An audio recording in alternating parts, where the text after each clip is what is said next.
అనంతపురం జిల్లా గుత్తిలోని ఓ హోటల్లో gas leak అయి అగ్ని ప్రమాదం జరిగింది. పెద్ద ఎత్తున మంటలు ఎగిసిపడ్డాయి. సమాచారం అందుకున్న ఫైర్ సిబ్బంది వెంటనే ఘటనా స్థలానికి చేరుకున్నారు. మంటలను అదుపు చేశారు. తెల్లవారుజామున ఎవరూ లేని సమయంలో గ్యాస్ సిలిండర్ పేలడంతో పెను ప్రమాదం తప్పింది. అయితే భారీగా ఆస్తి నష్టం జరిగినట్లు తెలుస్తోంది. హోటల్లోని వంట సామాగ్రి, ఫర్నిచర్ కాలి బూడిదైంది.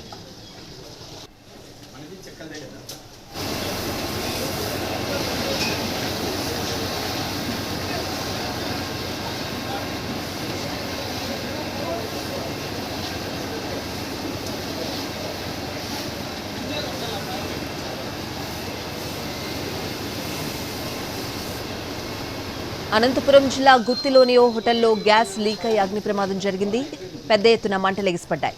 సమాచారం అందుకున్న ఫైర్ సిబ్బంది వెంటనే ఘటనా స్థలానికి చేరుకున్నారు. మంటలను అదుపు చేశారు. తెల్లవారుజామున ఎవరూ లేని సమయంలో గ్యాస్ సిలిండర్ పేలడంతో పెను ప్రమాదం తప్పింది. అయితే భారీగా ఆస్తి నష్టం జరిగినట్లు తెలుస్తోంది. హోటల్లోని వంట సామాగ్రి, ఫర్నిచర్ కాలి బూడిదైంది.